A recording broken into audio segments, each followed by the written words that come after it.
Today we are going to talk about being stuck in a trauma bond. Okay, this is something that can happen very quickly, very, very fast, and unfortunately, this is a general problem these days. And a signal that you're in a trauma bond is that the relationship, if you want to call it that, though it may end up being a relationship, it moves very, very quickly at lightning speed. So much so that if you're around them or you even think about them, you're just so turned on. You're kind of like exhaling heat, like, oh. So it can be an amazing sensation and feeling when you think about them, when you're around them. In fact, they may seem perfect and very relatable. It's an act. This is a slow, gross process. They're going to flip very quickly, not officially overnight, but it's going to feel like that. This is kind of like a really disgusting process and all. So basically what we know about this kind of abuse, we think, well, I am never going to be around someone like this ever. I'm very, very smart. I mentally know better. I wouldn't.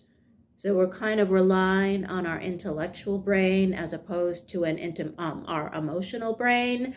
So, yeah, maybe emotionally during the early stages, you could be bragging to your friends saying, oh, we're in love. Yeah, we were glued together. We were stuck on each other. Yeah, we didn't leave each other's side within a period of 24 hours. Boy, was it awesome. And they could be at a point where they're like, okay, great.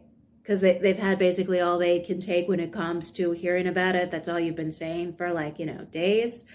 So yeah, this process is pretty awful, and they will give you a few test shoots to see how fast you'll adapt with what they say and do. So yes, this is really bad. You're going to be enamored for a while. Now, what you think is chemistry is heightened dopamine. And when their behavior is horrible, you'll have a memory of what they were like before. I mean, you think, well, if I'm patient enough, they'll go back to being just the way they were before. Okay, you're holding on to a memory. You need an entire meal when you're getting these tiny little crumbs. And even if they give you more than crumbs, it's still just an act. When they're being horrible, unfortunately, this is their core personality. So if you're telling yourself, oh, I just have to be a little, patient. No. So if they're not around you for a little while and you feel that you're craving them, you're not really craving them per se. You're craving the addiction, the fact that you're addicted to them. And what you're going through is withdrawal. So let's say someone might say something like, yeah, I'm an awful person. Okay, here's a red flag. When people tell you about themselves, you need to believe them. They could say something like, yeah, I'm a user. Yeah, I'm an abuser. Oh, yeah, I'm violent. Okay, they just told you they were violent. Why would they do that? Are they hoping that you'll see it as that they're putting themselves down, or that they're fishing for compliments? Are they hoping that you'll say, no, that's not true. Oh, no, I can tell you're a great person. Why are you saying that? So what's interesting, I had many years ago, I was talking to someone, just having a random conversation, and I don't know why, but I just happened to say, oh, I hate wife beaters. And this person was like, oh, they were kind of mumbling. And then later that they admitted that they kicked their ex-wife's mom down a flight of stairs. So when someone says that, don't think that they're trying to be funny, within bad taste, bad humor. They're telling you something. This is a red flag. And even if this is a joke, don't take a chance. Just run.